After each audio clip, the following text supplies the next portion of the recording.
Welcome back to part 2 of this week's episode of Every Arkansan Podcast. William Tollett's story of just this enduring faith is amazing. We didn't want you to miss a single beat with any of his story.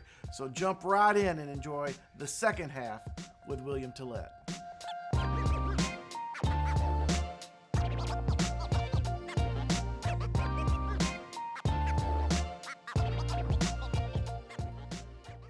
Other cool things in your story and kind of how your son was kind of a catalyst. It wasn't just a catalyst for you. No. Your wife is also at the Salvation Army. Yeah.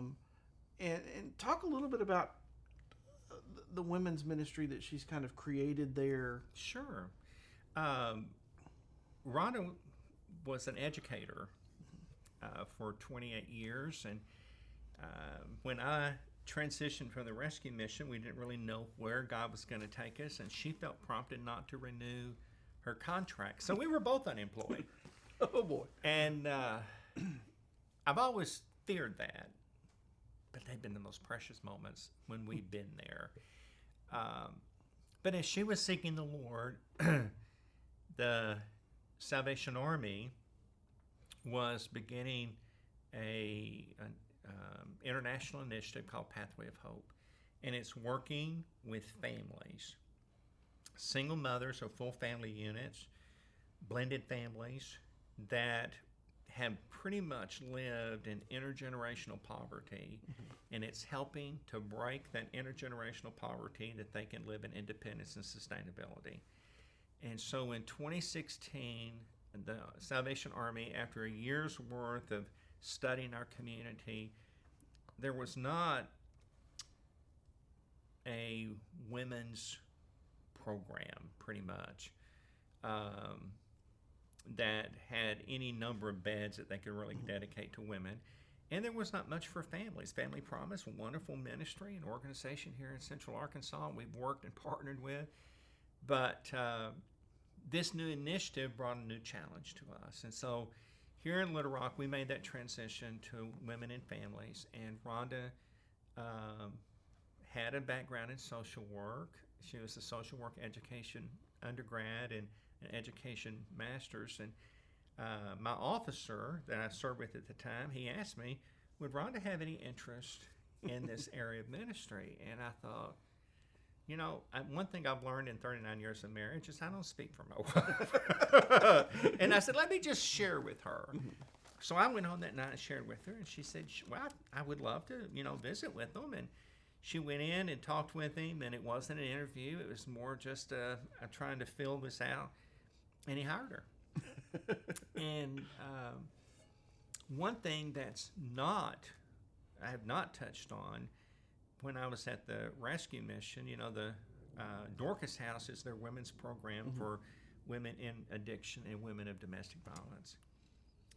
And towards the end of my service there, our daughter called us Christmas Eve, married to a Southern Baptist minister, 8 years, and she said, I'm filing for divorce. And just grabbed our heart. We were shocked, but yet I knew I could trust my daughter's heart, and found out that 5 of their 8 years of married life, she'd been living in an abusive relationship from this Baptist pastor, husband of hers.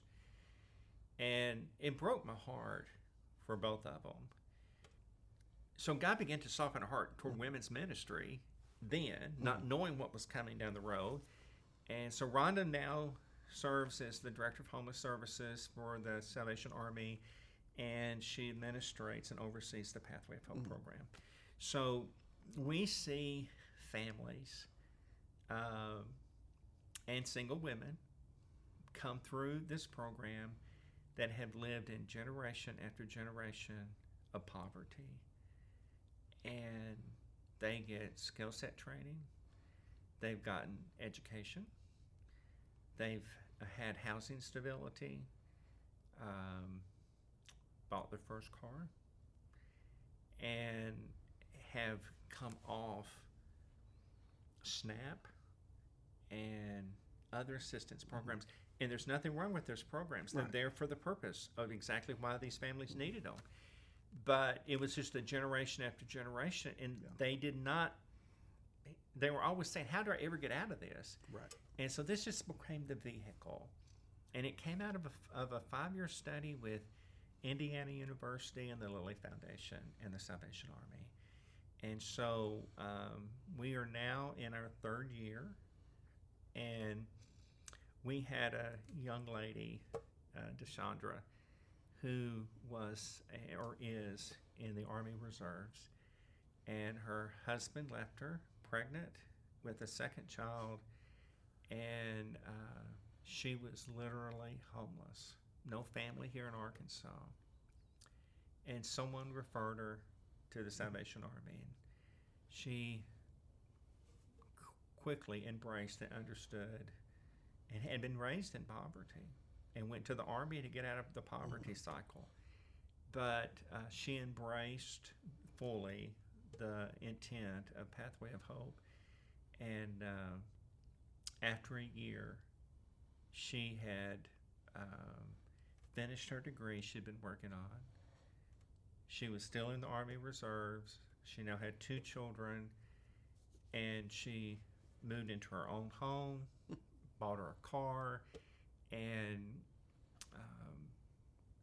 seeing that happen time after time and time again is something that really has been a wonderful blessing to sit down with future donors, and that is just to tell your story. Tell the story about what God's doing in the ministry of the Dream Center, or at the Union Rescue Mission, or American Heart Association. I don't care where your nonprofit interest is. Just tell the story of what's happening. If you're faithful to tell the story, I really believe God will be faithful to touch the hearts of His people to release those resources to do the work of ministry. And I say that understanding that I'm talking to you as a fellow believer in a fellow Christian ministry. But I believe for any of us that know Christ, even if we're not serving in a Christian ministry, but in a wonderful and meaningful nonprofit, our trust is no different in the same God to make the provision. And but seeing these people's lives come to freedom, for I bet 60 years here in Little Rock, the Army fed Fred every day for 30 years. But we never helped Fred break that bondage and to really have a transformational story. And now this is exciting to see there are transformational components of what we're doing. We still are going to serve the cup of cold water in the name of Jesus. We're going to feed the hungry, and we're going to clothe them, and we're going to provide shelter, and we're going to partner and refer. But our real focus is seeing something transformational happen, which is, I believe, the heart of what you're doing here at the Dream Center. Well, that's what Jesus called us to do. Absolutely. He didn't call us to go out and do all this stuff without the end goal of making disciples, which is all about taking someone that's in bondage and walking them through that freedom process. Absolutely. Letting them realize that, no, Jesus has this beautiful plan for your life. Yeah. Don't let this, and this hold you back from it. Right. And that's one of the things I think so many people, they miss out on this homelessness concept. Is so many of those that I know from the homeless side of things, they're trapped. They feel trapped. Absolutely. And they need that freedom. And some of it's hard to break some of those cycles. Because when you're talking about generational poverty, Lord have mercy, some of the just crazy stories about the traps that someone's fallen into is insane. And it's like, where were your parents? Where were your friends? Where were these people? It's like, if it weren't for good relationships for so many of us, we could be right there. Oh, absolutely. Listen, when my parents divorced when I was 4 years old, at 4 years old, myself and 2 older brothers every day went out on 45th Street and down Camp Robinson and over on Pike Avenue collecting Coke bottles to sell that day. And whatever we could sell is what we could buy to have food. And there were days when all we could buy was a loaf of bread. And we went home and we ate bread. Maybe with ketchup on it. Other days we got meat. And I used to live in shame. I didn't want anybody to know that. Mm-hmm. But that's part of my story. That's part of who I am. And so when I hear people in poverty talk about the shame that they feel, I can feel it with them. I'm not kidding. When they start talking to me, I can feel that shame just sort of rises up. And I tell them, I says, listen, I understand. And they said, yeah. And I said, no, really, I understand. I had to sell Coke bottles as a 4-year-old boy to have food to eat, and to help collect money that we could pay the rent for that month or pay an electrical bill. And while my dad worked in accounting, he was an accounting clerk. He wasn't a CPA. There were 6 children. He didn't, in his life, he may have made $24,000 in a year, and 6 kids suck the life out of you pretty quickly. So back in the I was at Washita in the late 70s, and there was a huge flood here in Little Rock, and southwest Little Rock and Cloverdale and all out in that area was 2 to 4 feet underwater, and our family lost everything. And I remember my mom calling me from her work and telling me not to come home. There was no home to come to. And I went, I couldn't understand that. I mean, I understood that it flooded, but I thought, so what's going to happen to my family? Mm-hmm. And they rented a home over in Meadowcliff with nothing, and slept on air mattresses and slept on the hardwood floors until they could start getting things back together again. And so any one of those situations could cause anybody to get stuck. And then once they're stuck, it's hard for them to find freedom from that whatever that issue was that took them into that sense of bondage, of being just bound up by the circumstances of life. And I think that's one of the super important things is I think it's easy to get trapped in the shame to the point to where you can't help someone. Right. And the truth of the matter is that shame, that pain, what Satan intended for harm is your greatest weapon. Absolutely. To help someone through it. And what most people need is someone to walk the journey with them. Right. Whether it's a homeless guy, whether it's a single mom, abuse situation, it doesn't matter. It's someone that's willing to say, been there, done that, you can do this. That champion, that cheerleader. And just be able to journey with them in the process. And, one of the things that I missed and still miss is, because I love to preach, is I'm not in the pulpit. I haven't been in the pulpit in a number of years. And so I have to look for my pulpit. And as you know, 2.5 years ago, I was diagnosed with a terminal cancer that they gave me 6 months of life on.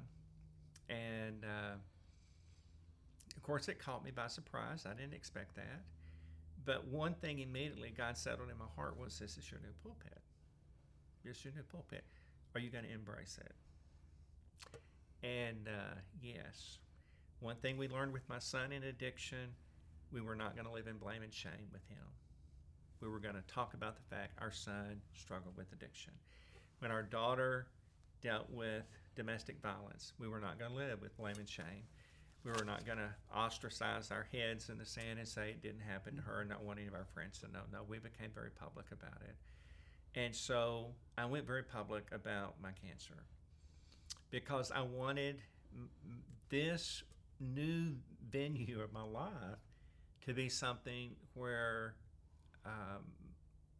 this confidence and faith that I'd had in the Lord and seen His provision and His care, I didn't want that to be overshadowed by the fact that now I had a terminal disease. And so my 6 months came and went, and my next 6 months came and went, and in May, the the tumor had been in my spine, but it had died, and I had a couple tumors in my left lung, and they've just sat there. But we found out May had moved to my brain, and I said, okay, Lord, this is it, you know, and I've learned it's not it until He's ready. And so I go back in July to start radiation therapy, and they do a brain scan, and there's no tumor. Now, to God be the glory. But again, none of us factored that into the equations of our life. Right. And so how do you take this lemon of life that's served up to you and make lemonade out of it? Well, it's you know, if there's anything I've learned, it's been Romans 12:1-2, where it says, I beseech you, therefore, brethren, by the mercies of God, to present your body as a living sacrifice. Now, living sacrifices crawl off the altar. They don't like to stay there. But to present yourself as a living sacrifice, holy and acceptable to God as a reasonable act of worship. So whatever we do in our life, it needs to be an act of worship. And therefore, it's reasonable because we're trusting God with it. But it says, goes on, and it says, don't be conformed to this world, but be transformed by the renewing of your mind, and through the washing of the Word. And I have found in this journey with cancer, it's just a new place for me to renew my mind. It's a new place for me to say, okay, God, so what do you have today? What do you have for me today? It's not in my manual. It's not in anything that I ever thought or planned. And again, it's that aspect of fluidity.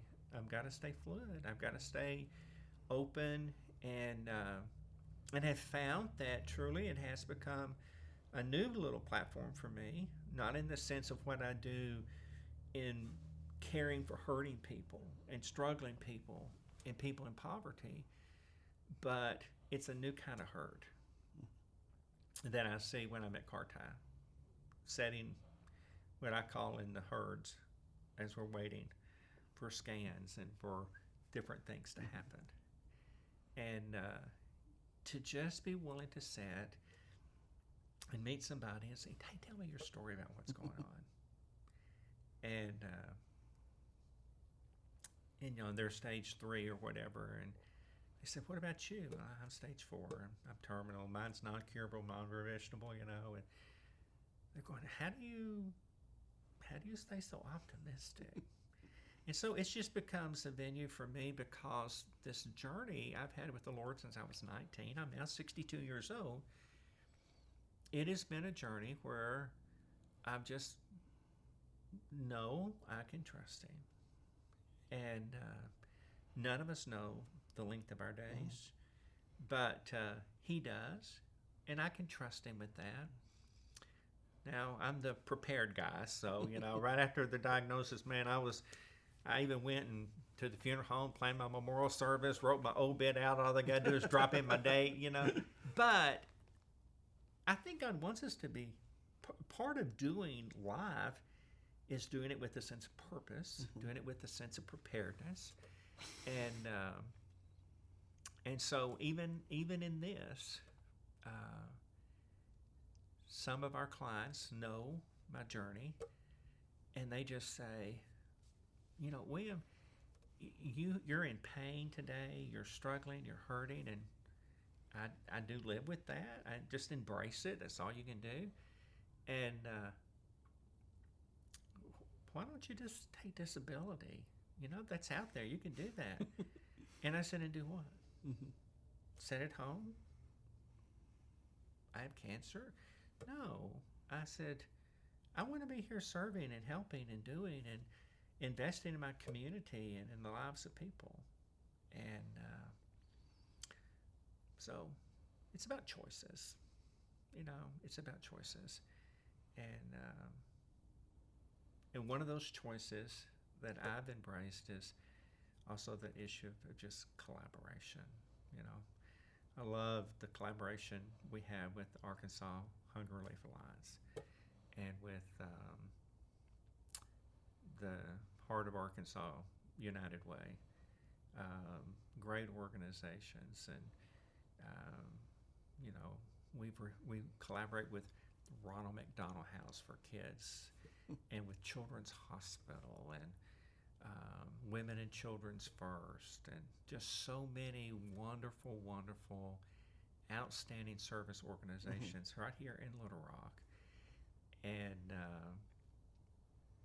that's awesome to be able to be on the street and to see Drew, from the Dream Center, or to see Kathy from the Arkansas Hunger Relief Alliance, or Lynn from the United Way, and to say they get it. They understand exactly why we all do what we do in this crazy world of being involved in a nonprofit and serving people. So for anyone that likes to serve, find a nonprofit you can connect with. Yeah. Do y'all still need volunteers? Every day. Every day. And that's the glorious thing about it is if you don't like what we do, let us introduce you to someone that does something a little different. Absolutely. I always say that, if you don't like our children's program, our house has got a tremendous children's program. It's working with children who are experiencing homelessness. And then there's STEP right next door to us. There's Park right down. There's so many great programs to work with kids. Yeah. Find the one that fits you. You mentioned our house. When we, the Salvation Army, entered into this venture with Pathway of Hope, 50% of the families that we placed came as referrals from our house. And we partnered with them in their CAF-C program. So they were co-managed in a case management. They had co-case managers from our house and from the Salvation Army that were coming alongside them to help them be successful. And so you're right, there's none of us are a Walmart of nonprofits, a one-stop shop. Right. We would love to. Everybody would love to be able to do that, largely because getting people from point A to point B is not easy. But especially with the bus system around. Exactly. Yeah. But the wonderful thing about the volunteer is, if go visit with somebody, and if that's not, they can help you find that place where your skill sets and passion and love really is, where you can get connected and to serve people. And I think the other thing is, because I get people all the time coming in, I've got this great idea for a nonprofit. And it's like, well, have you gone and talked to such and such? They go, well, who's that? I'm like, well, they're doing that already. Yeah. And I'm sure a lot of communities are like this. We've just got so many smart people in Central Arkansas that are doing amazing things of just the way they're serving others. And every single one of them would just love more people to walk alongside of them. Absolutely. Arkansans truly are so philanthropic and so willing to give and to invest and not just give financial resources, and while that's critical for every nonprofit, to give their skill sets and their lives and to serve. And we served almost 63,000 meals to hungry Arkansans last year, and there's organizations that serve a lot more than we do, but we could not serve 63,000 meals with one cook and one one dishwasher and an assistant cook who's there when the cook is not. If we didn't have volunteers every day, they prepare meals and bring meals in. They serve the meals. They wash the dishes. They mop the floors. They put the chairs up. And that's just a very small example, but almost any facet of what's done in most nonprofits, there's a place to volunteer. Absolutely. A place to volunteer. And we don't have a wonderful editor like you have working with your podcast. And so we're dependent on some people that volunteer with us that have those skill sets to help us. And that makes us so grateful. because I don't have those skill sets. I don't. Absolutely. You know, God designed me with certain skill sets, and I don't have all the skill sets of life. I don't know anybody that does. And which, again, that's another beautiful picture of the body of Christ. He, you know, some of us are head, or feet and necks and fingers and toes and different things, but he's the head. And learning how to just connect in that process is really important. William, thank you so much for being here. Oh. Thank you so much for when you got that diagnosis, you said, I'm running this race and I'm going to finish strong. I'm finishing strong. So many people are being blessed because you didn't stop, sell everything, and jump on a cruise ship. I mean, even to this day, you're talked about among the just different leaders, and it's always like, oh man, he's still going strong. He's still fighting this. And so we're so thankful for you as an inspiration. Thank you. To all of us that want to quit over petty things every day. It's easy. It's easy to feel demoralized and just throw the towel in. But that's where perseverance and just trust and obedience has to supersede all of that. Drew, thank you so much. I appreciate it. Our pleasure. Hope you enjoyed this two-part episode of the Every Arkansan podcast. William Tollett's story is one that shaped my life in a lot of ways. He has been through a lot of things, and it's been his faith that's kept him moving, kept him going, even when the doctors and everyone else says, give up. He said, nope, God's not done with me yet. We hope you get out there, chase your God-given dream, and never give up.